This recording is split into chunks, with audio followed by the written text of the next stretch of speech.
नमस्कार, आप देख रहे हैं आपका अपना चैनल भिवानी हलचल और खबरों के संग में मैं हूं मनोज कुमार। आइए डालते हैं नजर आज के समाचारों पर।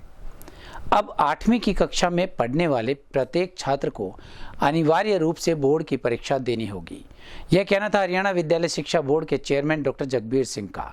उन्होंने बताया कि स्कूल एजुकेशन बायलॉज के तहत छात्र चाहे किसी भी बोर्ड से संबंध रखता हो, उसे 8वीं की परीक्षा तो अनिवार्य रूप से देनी ही होगी। इसके लिए बोर्ड जल्द ही एक बड़ी बैठक का आयोजन करेगा। शिक्षा में गुणवत्ता लाने के लिए भारत सरकार व राज्य सरकार द्वारा आरटीआई में संशोधन के बाद हरियाणा विद्यालय शिक्षा बोर्ड ने भी अहम निर्णय लिया है। इस निर्णय के बाद बोर्ड द्वारा 8वीं की परीक्षा सभी विद्यार्थियों के लिए लागू कर दी गई है। वहीं शिक्षा बोर्ड के चेयरमैन डॉक्टर जगबीर सिंह ने पुष्टि करते हुए बताया कि यह परीक्षा न केवल हरियाणा बोर्ड बल्कि सीबीएसई, आईसीएस व अन्य किसी भी बोर्ड के तहत 8वीं कक्षा में पढ़ रहे छात्रों को देनी होगी। साथ ही उन्होंने कहा कि अनिवार्य परीक्षा से परीक्षा में गुणात्मक सुधार होगा व बोर्ड द्वारा जल्द ही सभी बोर्ड को परीक्षा के लिए सामग्री मुहैया करवाई जाएगी। वहीं उन्होंने कहा कि परीक्षा करवाने व सिलेबस को लेकर बोर्ड द्वारा जल्द ही एक आवश्यक बैठक भी आयोजित की जाएगी। रिकमेंडेशन जारी की, उसके बाद गवर्नर साहब ने आरटी हरियाणा का जो 2011 था उसमें संशोधन करते हुए ये तय किया कि भी 8वीं की बोर्ड की परीक्षाएं हरियाणा प्रांत में होंगी। तो जो हरियाणा प्रांत में 8वीं की परीक्षाएं होंगी तो उसमें हरियाणा प्रांत में जो भी विद्यार्थी पढ़ता है, चाहे वो सीबीएसई बोर्ड में पढ़ता है, आईसीएसई बोर्ड में पढ़ता है, या कोई डीएवी बोर्ड है, या कोई आईबी बोर्ड है, या कोई कैम्ब्रिज बोर्ड है, अलग अलग तरह के बोर्डों से विद्यार्थी पढ़ते हैं। उन सब विद्यार्थी जो भी हरियाणा स्टेट में पढ़ता है उस विद्यार्थी की बोर्ड की परीक्षा होगी। क्योंकि बार बार सीबीएसई वाले भी कह रहे हैं कि हमारी नहीं होगी, तो सीबीएसई के जो सब क्लास 1 ऑफ 7.1 का जो लिखा उसमें क्लियर कट लिखा है कि जिस राज्य में स्कूल स्थित है उसी राज्य के मिडल तक नियम कायदे कानून लागू होंगे। इसी प्रकार आरटी एक्ट में भी जो स्कूल एजुकेशन एक्ट 2003 बनाया गया है उसमें भी लिखा है कि प्राइमरी और मिडल स्टेट के जितने भी स्कूल हैं वो डायरेक्टर एलिमेंट्री एजुकेशन के द्वारा बोर्ड के साथ कंसल्ट करते हुए कंट्रोल किए जाए। किसान आंदोलन को लेकर पंजाब के सीएम द्वारा दिए गए बयान को लेकर प्रदेश भर में भाजपा और कांग्रेस आमने सामने हो गए। भिवानी में भी भाजपा नेताओं ने कांग्रेस कार्यालय के बाहर धरना दिया। कुछ रोज पहले पंजाब के सीएम कैप्टन ने बयान दिया था कि किसान जत्थेबंदी पंजाब की बजाय हरियाणा व दिल्ली जाकर धरना दे। इस पर हरियाणा भाजपा 4 रोज पहले कैप्टन का पुतला फूंककर रोष जता चुकी है और आज इसी विरोध में भाजपा ने हर जिला स्तर पर कांग्रेस कार्यालयों में धरना देने का अल्टीमेटम दिया। इस अवसर पर भाजपा के प्रदेश उपाध्यक्ष ठाकुर विक्रम सिंह व जिला प्रधान शंकर धूपर ने कहा कि पंजाब की अर्थव्यवस्था चौपट हो चुकी है और अब कैप्टन हरियाणा को डुबोने के लिए ऐसा करना चाहते हैं जिसे भाजपा नहीं होने देगी। उन्होंने कैप्टन को सीएम पद से हटाने की मांग करते हुए कांग्रेस हाईकमान व प्रदेश कांग्रेस नेताओं से अपनी स्थिति स्पष्ट करने को कहा कि वो कैप्टन के षड्यंत्र के साथ हैं या हरियाणा के विकास के साथ। भारतीय जनता पार्टी जिंदाबाद जिंदाबाद जिंदाबाद, भारतीय जनता पार्टी जिंदाबाद जिंदाबाद जिंदाबाद। अमरिंदर सिंह के बयान पर कांग्रेस बोल दो, अमरिंदर सिंह के बयान पर कांग्रेस बोल दो। जी, देखा कि हमने 4-5 दिन पहले पुतला दहन किया था कैप्टन अमरिंदर का। कैप्टन अमरिंदर पड़ोसी राज्य की हरियाणा की अर्थव्यवस्था को खराब करना चाहते हैं। उन्होंने जो खाई जो खोदी थी किसानों को भड़काने की, वो एक्चुअल में उसी खाई में गिरते हुए जा रहे हैं। लेकिन अब जो कैप्टन ने हरियाणा की अर्थव्यवस्था को बर्बाद करने का जो बयान दिया है, उस बयान के बारे में चाहे हुड्डा हो, चाहे सुरजेवाला हो, चाहे राहुल हो, चाहे सोनिया हो, वो किसी भी तरह के जो है बयान का ना तो उन्होंने अलग किया है अपने को, ना उसका समर्थन कर रहे हैं। हमारा यही कहना है कि क्या हमारा पूछना है एक्चुअल में उनसे कि क्या आप कैप्टन की बातों का समर्थन कर रहे हैं? क्या आप चाहते हैं कि किसी प्रकार से हरियाणा की अर्थव्यवस्था चौपट हो? इस बारे में ना तो हरियाणा को कोई नेता बोल रहा है और ना ही कोई देश का राष्ट्रीय स्तर का कोई नेता बोल रहा है। हमारी एक मांग है आज कि कैप्टन अमरिंदर को हटाओ। आज का है बहुत महत्वपूर्ण है क्योंकि आज देश की जीडीपी बहुत ऊपर है कोरोना के बावजूद भी। आज आप देखेंगे ये जीएसटी किस प्रकार से ऊंचाई पे है भारत देश की, उसी प्रकार से हरियाणा भी अपने उच्च कोटि पर पहुंचा हुआ है। अर्थव्यवस्था बहुत सुधरी हुई है। उसको देखते हुए पंजाब गवर्नमेंट ने के सीएम मुख्यमंत्री अमरिंदर सिंह ने यह बयान दे दिया अपने कि हरियाणा में बैठो, हरियाणा का बिगड़ने दो, पंजाब में ना हो, पंजाब की अर्थव्यवस्था बिगड़ जाएगी। तो हरियाणा की अर्थव्यवस्था क्यों बिगाड़े पंजाब? और हम तो पंजाब को बड़ा भाई मानते थे, लेकिन वह तो हमारा दुष्ट निकला, हमारे खिलाफ है, षड्यंत्र करते हैं हमारे खिलाफ। हरियाणा की अर्थव्यवस्था को बर्बाद करने वाला बयान दिया। इस पार्टी को जाहिर होती है कि कांग्रेस पार्टी की सोच किस तरह की है। जहां उनके सरकार सत्ता में है, जहां उनके लोग सत्ता में हैं, वो केवल वहां को बचाने की बात करते हैं, उन्हें देश के किसी भी दूसरे स्टेट से कोई मतलब नहीं। ये बात बिल्कुल 100% जाहिर हो गई है। ये बात मैं इसलिए कह रही हूँ क्योंकि जब से उनका ये बयान आया है पंजाब के मुख्यमंत्री जी का, उसके बाद से कांग्रेस पार्टी का न ही केंद्रीय स्तर का कोई नेता, न ही हरियाणा स्तर का कोई नेता इस बयान के बारे में उसने कोई अपनी क्रिया और प्रतिक्रिया जाहिर नहीं की है। इसका स्पष्ट मतलब ये हो गया है कि वो कैप्टन अमरिंदर सिंह के उस बयान के साथ हैं जो हरियाणा को की अर्थव्यवस्था को बर्बाद करने की बात करते हैं। हम तो ऑफिस से थोड़े दूर हैं, ऑफिस के आगे तो कांग्रेस वाले बैठे हैं, हम तो अपनी आवाज उठा रहे हैं। जो कैप्टन अमरिंदर जी ने जो अशब्द बोले हैं, हम तो उसके खिलाफ की भाषा बोल रहे हैं। हम तो अपने समाज की सेवा, देश की प्रदेश की सेवा में लगे। अमरिंदर सिंह के उस बयान के खिलाफ बैठे हैं जिसमें उन्होंने कहा है कि पंजाब में जो किसान धरना दे रहे हैं वो यहाँ से निकलो, दिल्ली में जाओ, हरियाणा में जाओ, वहाँ प्रदर्शन करो। ये तो सरासर भेदभाव की बात है। क्या यहाँ की अर्थव्यवस्था खराब नहीं होती? भिवानी में भी भाजपा नेताओं ने कांग्रेस कार्यालय के बाहर धरना दिया तो कांग्रेस कार्यकर्ताओं ने उन्हें मुंह तोड़ जवाब भी दिया। दोनों ही तरफ से हालात को काबू करने के लिए भारी पुलिस बल भी मौजूद रहा। कांग्रेस कार्यालय पर पहुंचे तो हालात एक बार तनावपूर्ण होने लगे। हालांकि कांग्रेस के विरोध को देख भाजपाई कार्यालय के अंदर धरना देने की बजाय बाहर ही बैठ गए। वहीं कार्यालय के अंदर कांग्रेसी अपना डेरा जमाए रहे। वहीं दूसरी ओर कांग्रेसियों को कहना था कि भाजपा अपनी नाकामियों को छुपाने के लिए ड्रामा कर रही है तथा रोड पर जाम लगा जनता को परेशान कर रही है।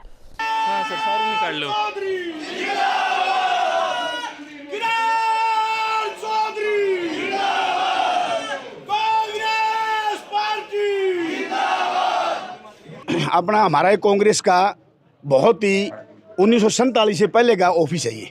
आज हम अपने ऑफिस में बैठे हैं सारे पार्टी कार्यकर्ता। हमें रात को पता लगा कि भी बीजेपी सरकार जो निकम्मी सरकार है, जो कुछ नहीं करती, और जो है उन्होंने आह्वान किया कि हम कांग्रेस के जो दफ्तर हैं उनके अंदर जा कर के वो करेंगे प्रदर्शन। तो हम यहाँ पर बैठे हैं, हमने ऐसी कोई बात नहीं, हमारे पास कोई अंदर आएगा तो उसका हम मुंह तोड़ जवाब देंगे। दूसरी बात, किरण चौधरी और श्रुति चौधरी हमारी नेता हैं भिवानी और हरियाणा की, और हाईकमान और किरण चौधरी के आदेश पर आज हम भी यहाँ पर डट के बैठे हुए हैं। हम आपसे ये कहते हैं, व्यापारी भाई, मजदूर भाई, सब के सब तंग हैं। ये व्यापारी जो है ना, ये व्यापारी चुप बैठे हैं, इसलिए बैठे कि इनको ऊपर जो भी कोई व्यापारी आवाज़ उठाता है उसके ऊपर बीजेपी सरकार उसी टाइम पर इंस्पेक्टर को भेज देती है, कभी उसके ईडी भेज देती है, कभी किसी को कुछ भेज देती है। लोग डरे हुए हैं। देखना आप, इनको जब इलेक्शन आएगा तो ये व्यापारी भाई, मजदूर भाई, किसान भाई इनको मुंह तोड़ जवाब देंगे। और आज मैं ये कहता हूँ, राहुल गांधी के नेतृत्व में आने वाली सरकार कांग्रेस की होगी सेंटर में, और हरियाणा में अपनी किरण चौधरी के नेतृत्व में सरकार कांग्रेस की बनेगी। खराब नहीं पैदा किया। वैसे देखो, इससे बड़ी दुर्भाग्य की बात क्या हो सकती है? जिसकी सरकार वही धरना दे रहे हैं, लोगों को परेशान कर रहे हैं, धरने के नीतियां यही बना रहे हैं, और उसी नीतियों का विरोध भी यही कर रहे हैं। ये नहीं समझ आती। आज ये लोग ये नहीं सोचते कि सरकार ने जो नीतियां बनाई, उन नीतियों की वजह से देश की हालत क्या है। आज किसान 1 साल से धरनों पे बैठा है, इन्होंने उनके बारे में बिल्कुल नहीं सोचा, जबकि वो कानून गलत है। आज बीजेपी के सभी साथियों को, सभी कार्यकर्ताओं को हमारे कांग्रेस के साथ होना चाहिए। इन्होंने बेवजह, देखो सरकार इनकी, और ये रास्ता रोक के बैठे हैं। पूरा जैन चौक एरिया परेशान है, ये सारे दुकानदार खाली बैठे हैं। पहले तो कुछ तो कोरोना ने मार दिया, कुछ इस सरकार की नीतियों ने व्यापारियों को मार दिया। रही सही कसर यही पूरी करते जा रहे हैं बिना वजह के प्रदर्शन करके। सेंटर की सरकार जो नरेंद्र मोदी जी की, हरियाणा में खट्टर साहब की सरकार है, ये काम ना करके तरह तरह के टकराव कराने की कोशिश करती है। पूरा देश इस सरकार से तंग है, पूरा हरियाणा प्रदेश तंग है। लोग, किसान जो है, पूरे 1 साल का लगभग हो गया रोडों पर बैठे हैं भूखे प्यासे, उनकी कोई बात नहीं सुन रहे। जो आज जो बीजेपी ने, जो इनके अध्यक्ष ने, इन पार्टी ने जो घोषणा की है कि हम कांग्रेस के ऑफिस के सामने हम धरना देंगे, ये केवल गुमराह करने की बात है। ये मुद्दों से ध्यान हटाने की बात है। कांग्रेस पार्टी, वो बीजेपी को याद करना चाहिए, वो पार्टी है जो जिन्हें अंग्रेजों को निकाला था। ये बड़ी मजबूत पार्टी है, और इस देश के महान स्वतंत्रता सेनानी, महान नेताओं की पार्टी है। आज हम सब कार्यकर्ता, हम बीजेपी को मुंह तोड़ जवाब देने के लिए हमारे सब नेता और हम ये कांग्रेस पार्टी के मुख्यालय पे धरना देने की बात करने की बजाय ये प्रदेश के लोगों के हित की बात करें। जो प्रोग्राम है ये भारतीय जनता पार्टी का अलोकतांत्रिक कदम है। इन्होंने एक घोषणा की थी कि हम कांग्रेस मुख्यालय के सामने प्रदर्शन करेंगे। किस बात का प्रदर्शन करेंगे? इन्होंने असली जो मुद्दे थे छोड़कर बरगलाने के लिए, ये अपनी जो असफलता थी उनको छुपाने के लिए ये धरने दे रहे हैं। कल मीटिंग थी जीएसटी की और ये कयास लगाए जा रहे थे कि पेट्रोल डीजल को जीएसटी में लाया जाएगा, लेकिन ये पेट्रोल डीजल को जीएसटी में नहीं लाया, क्योंकि डीजल और पेट्रोल लाते तो पेट्रोल डीजल सस्ता हो जाता, लेकिन इन्होंने महंगाई की मार मारने के लिए सब ये बरगलाने काम कर रहे हैं। साहब, इन पे मुकदमा दर्ज कीजिए, मानव अधिकार का हनन किया गया है, इनसे संज्ञान लेना चाहिए। अगर इन्हें सांकेतिक धरना देना था तो बाजार की सड़क को क्यों रोका गया? कहीं भी बैठ के चौक चौराहे पे दे सकते थे, सार्वजनिक जगह पे दे सकते थे। मैं तो कहना चाहूंगी बीजेपी सरकार तानाशाही सरकार रही है, ये हमारे अधिकारों का हनन कर रही है। नगर के तिगड़ाना मोड़ पर स्थित इंडस्ट्रियल एरिया में श्री श्याम जागरण महोत्सव एवं विशाल भंडारे का आयोजन किया गया। ठाकुर राजपाल सिंह श्याम प्रेमी द्वारा किए गए इस आयोजन में भजन गायक भक्त मांगे राम और खाटू श्याम मंडल भिवानी के गायकों द्वारा बाबा के भजनों का गुणगान किया गया। कार्यक्रम में आसपास के और दूर दराज के क्षेत्रों से अनेक भक्तजन पहुंचे और बाबा का आशीर्वाद लिया। भिवानी के तिगड़ाना मोड़ पर स्थित उद्योग नगरी में श्री श्याम जागरण महोत्सव व विशाल भंडारे का आयोजन किया गया। इस कार्यक्रम में भजन गायक भक्त मांगे राम व खाटू श्याम मंडली भिवानी के द्वारा श्याम बाबा के भजनों का गुणगान किया गया, जिसमें भक्तों ने बढ़ चढ़कर भाग लिया। इस कार्यक्रम का आयोजन ठाकुर राजपाल सिंह श्याम प्रेमी के द्वारा किया गया। इस कार्यक्रम में भक्त मंडली मांगे राम व खाटू श्याम मंडल द्वारा श्याम बाबा के दर्जनों गीत पेश कर लोगों को मंत्रमुग्ध कर दिया गया। गीतों की वर्षा के बीच श्याम प्रभु की जीवनी पर प्रकाश डालते हुए उनके बताए मार्ग पर चलने का संकल्प भी लिया गया। वहीं भंडारे में प्रसाद ग्रहण करने पर भक्तों की भीड़ उमड़ पड़ी। कार्यक्रम के आयोजक ठाकुर राजपाल सिंह ने कहा कि वे श्याम बाबा को पूरी तरह से समर्पित है और जहां भी बाबा के लिए भक्तों को उनकी जरूरत होगी वे यथासंभव सहयोग देंगे।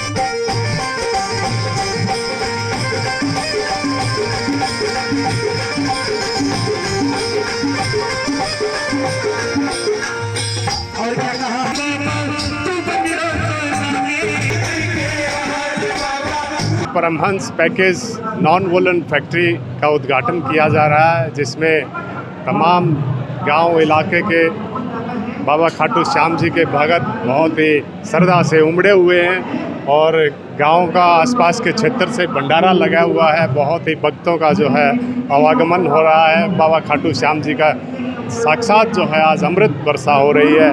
हंस लटाधारी के बड़े शुक्रगुजार हैं, जिनकी कृपा से आज भाई मेरे गांव में बाबा श्याम का दरबार लगा हुआ। श्याम प्रेमियों से मिलने का शुभ अवसर मिला।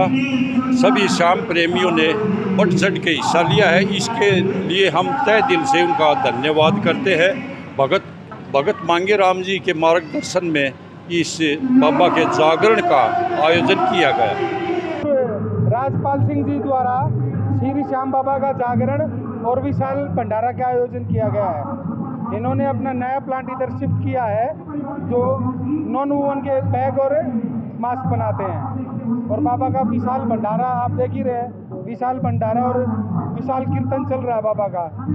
और इस तिगड़ाना गांव की पावन धरती पे बाबा लटाधारी के आशीर्वाद से और उद्योग नगरी तिगड़ाना मोड़ भिवानी बहुत बढ़िया प्रोग्राम किया जा रहा है बाबा श्याम जी के द्वारा, ठाकुर राजपाल सिंह जी के द्वारा। भिवानी के भीम स्टेडियम में all India services kabaddi tournament की शुरुआत हुई। इस मौके पर जेजेपी संस्थापक डॉक्टर अजय सिंह चौटाला पहुंचे और उन्होंने कहा कि उनकी सरकार हमेशा ही खेल और खिलाड़ी को प्रोत्साहन देती आई है। वहीं इस अवसर पर भाजपा के पक्ष में बोलते हुए उन्होंने कहा कि किसी भी मुख्यमंत्री द्वारा इस तरह के अशोभनीय भाषा नहीं बोली जानी चाहिए। यह एक षड्यंत्र सा दिखाई देता है। आपको बता दें कि मिनी क्यूबा कहे जाने वाले भिवानी में 2 दिवसीय ऑल इंडिया कबड्डी टूर्नामेंट शुरू हुए हैं, जिसमें देश के 20 राज्यों के 1000 खिलाड़ी भाग ले रहे हैं। इस टूर्नामेंट का शुभारंभ जेजेपी जननायक जनता पार्टी के जन संस्थापक डॉक्टर अजय सिंह चौटाला ने किया। इस दौरान मीडिया से बातचीत में डॉक्टर अजय सिंह चौटाला ने कहा कि ऐसे आयोजनों से खेल व खिलाड़ी को प्रोत्साहन मिलता है। डॉक्टर अजय ने कहा कि इसी भिवानी से ओपी चौटाला की सरकार ने ओलंपिक गोल्ड विजेता खिलाड़ियों को करोड़पति बनाने की घोषणा की थी तथा कबड्डी यदि ओलंपिक में होती तो देश का झंडा और भी ऊंचा होता। वहीं आज भाजपा व कांग्रेस के सियासी आंदोलन पर भाजपा के पक्ष में बोलते हुए अजय चौटाला ने कहा कि पंजाब के सीएम की ऐसी भाषा अशोभनीय है जो कांग्रेस की सोच व षड्यंत्र को दर्शाती है।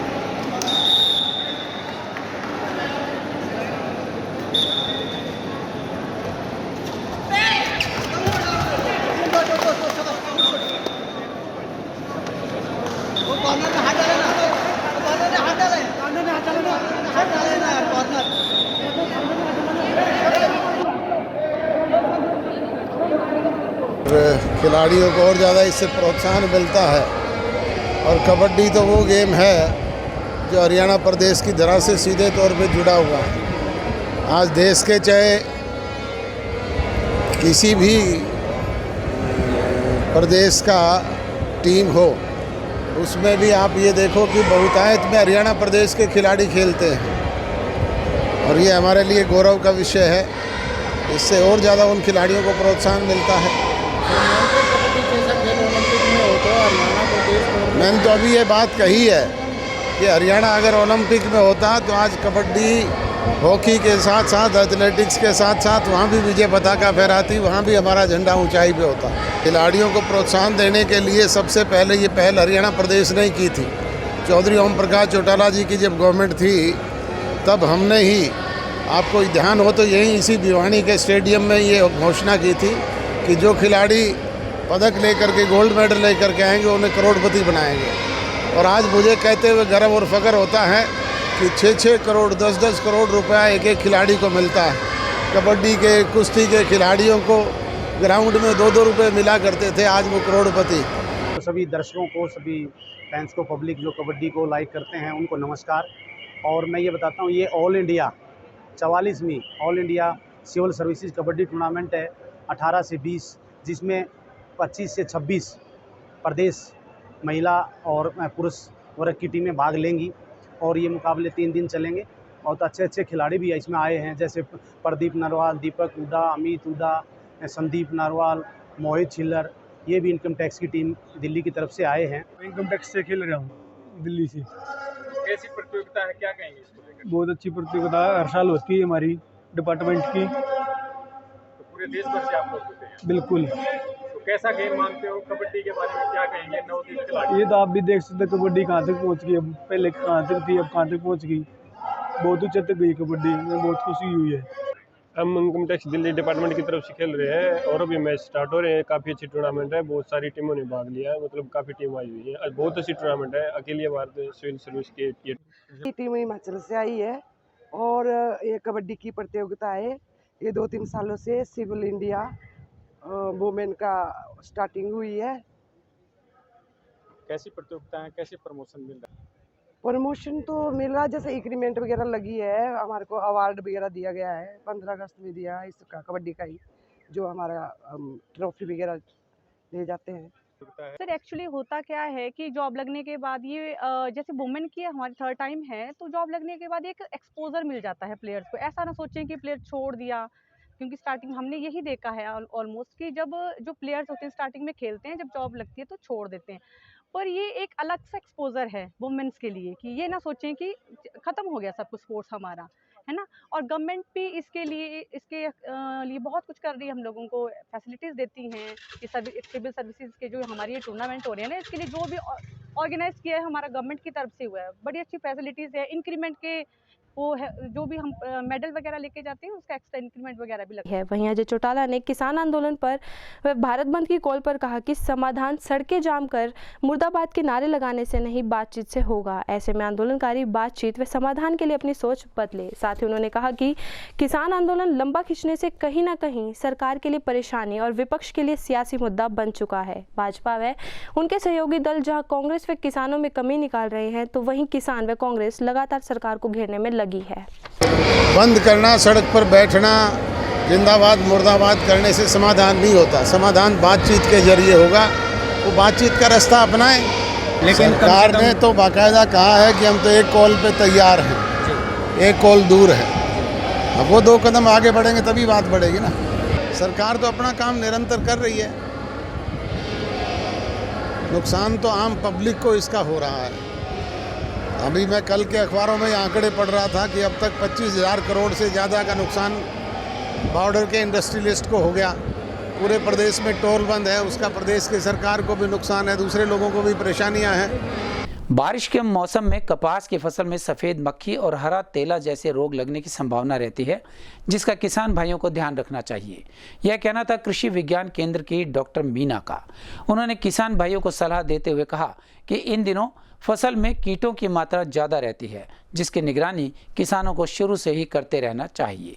गौरतलब है कि कृषि विज्ञान केंद्र की डॉक्टर मीना ने आज किसानों को जानकारी देते हुए कपास की फसलों के बचाव के उपाय बताए। उन्होंने कहा कि बारिश के मौसम में कपास की फसल में सफ़ेद मक्खी, हरा तेला आदि रोगों के लगने की संभावना ज़्यादा रहती है। ऐसे में किसानों को चाहिए कि 1 एकड़ भूमि में 20 पौधों का परीक्षण कर उनकी जाँच की जाए और यदि जाँच के दौरान कपास की फसल में कीटों की मात्रा ज़्यादा रहती है तो उन्हें तुरंत सिफारिश किए गए कीटनाशकों का प्रयोग करना चाहिए। साथ ही उन्होंने किसानों से समय समय पर फसलों पर निगरानी रखने की अपील भी की। अभी जो बारिश हुई है उसके बाद सितंबर के महीने में सफ़ेद मक्खी, हरा तेला और गुलाबी सुंडी के बढ़ने की संभावना है। तो इसके लिए हमें जो हरा तेला और सफ़ेद मक्खी है, इसके लिए हमें पूरी निगरानी रखनी है कि इसका आर्थिक आधार के लिए। तो इसके लिए हमें क्या करना है कि 1 एकड़ में कम से कम 20 पौधों के ऊपर हमें जो है परीक्षण करना है। उसकी जो संख्या है हरे तेले की और सफ़ेद मक्खी की, वो हमें रिकॉर्ड करनी है। तो वो हमें कैसे रिकॉर्ड करनी है? सबसे पहले जो 1 एकड़ में लगभग 20 पौधे, उनकी सबसे ऊपर वाली पत्ती, बीच वाली पत्ती और सबसे नीचे वाली पत्ती के ऊपर जो ये कीड़ों की संख्या है सफ़ेद मक्खी की और हरे तेले की, उनको हमें गिनना है, काउंट करना है।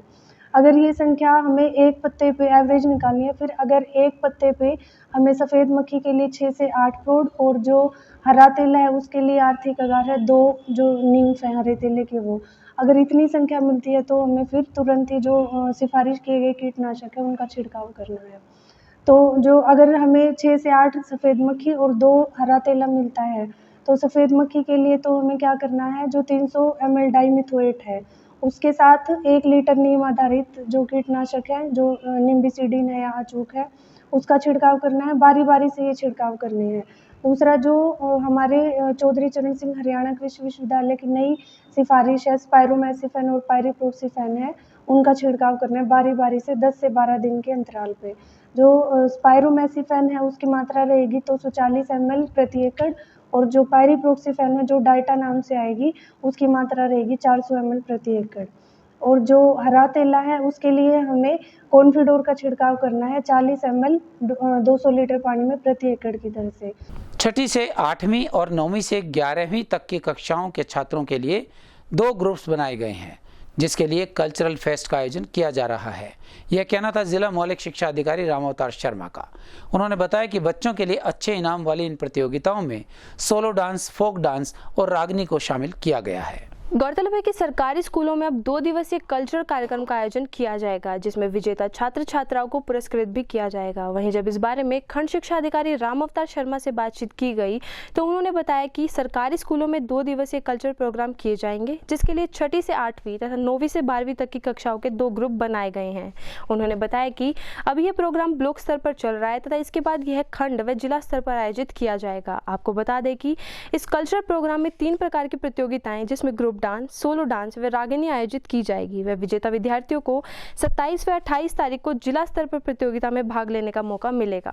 फेस्टिवल आयोजित किया जाना है, अभी ब्लॉक लेवल पर चल रहा है और जैसे ही खंड स्तर से छठी से 8वीं और 9वीं से 12वीं 2 ग्रुप बनाकर कल्चरल फेस्टिवल करवाए जा रहे हैं। इस कल्चरल फेस्टिवल में 3 प्रकार के प्रोग्राम हैं। एक तो ग्रुप डांस है, एक सोलो डांस है और एक रागनी कंपटीशन है।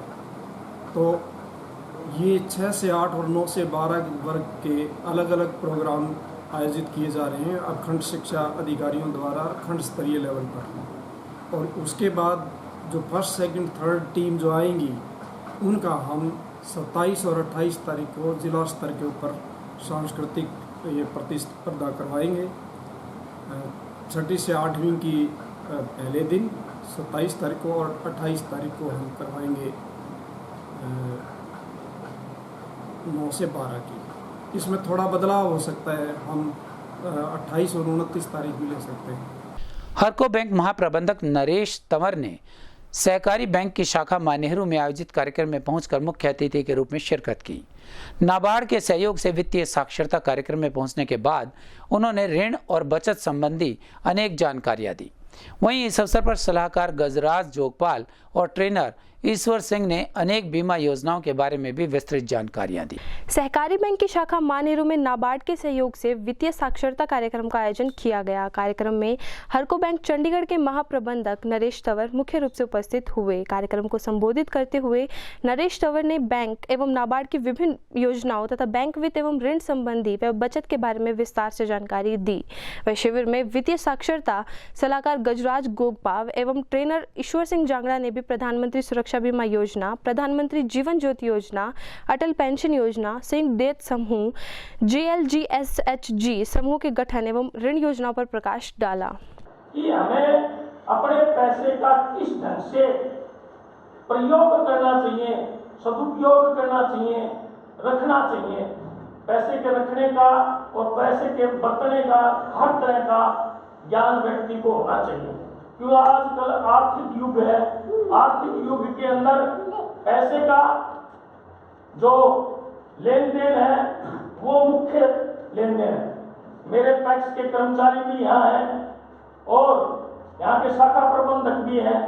मैं इन लोगों को भी बताना चाहता हूँ कि पैसे का सही मायने में समावेशन मैं जो मानता हूँ वो ये है कि उससे ज़्यादा तो इनकम हो और कम से कम व्यय हो। कोरोना संक्रमण मामले में भिवानी शहर में शनिवार को न तो कोई नया केस ही आया और न कोई ठीक हुआ। इस तरह से अब यहाँ केवल एक कोरोना संक्रमण का केस बचा है। वहीं अब तक यहाँ आए 22,406 केसेस में से 21,751 केसेस ठीक हो चुके हैं। यदि कोई और नया केस नहीं आता है तो भिवानी जल्द ही कोरोना फ्री जिला बन जाएगा। शनिवार को खबर लिखे जाने तक भिवानी जिले में जहां एक और कोरोना का कोई नया मामला सामने नहीं आया, वहीं दूसरी ओर जिले में कोरोना का कोई केस ठीक भी नहीं हुआ। आपको बता दें कि अब तक जिले में कुल 22,406 कोरोना पॉजिटिव हो चुके हैं, जिसमें से 21,751 कोरोना मरीज ठीक भी हुए तथा अब जिले में कोरोना का एक एक्टिव केस है। वहीं सिविल सर्जन ने लोगों से अपने स्वास्थ्य का पूरा ध्यान रखने के साथ साथ कोविड-19 के नियमों की पूरी तरह से पालना करने की अपील भी की। हमारे संग में बस इतना ही। अगला इनके लिए देखते रहेगा आपका अपना चैनल भिवानी हलचल।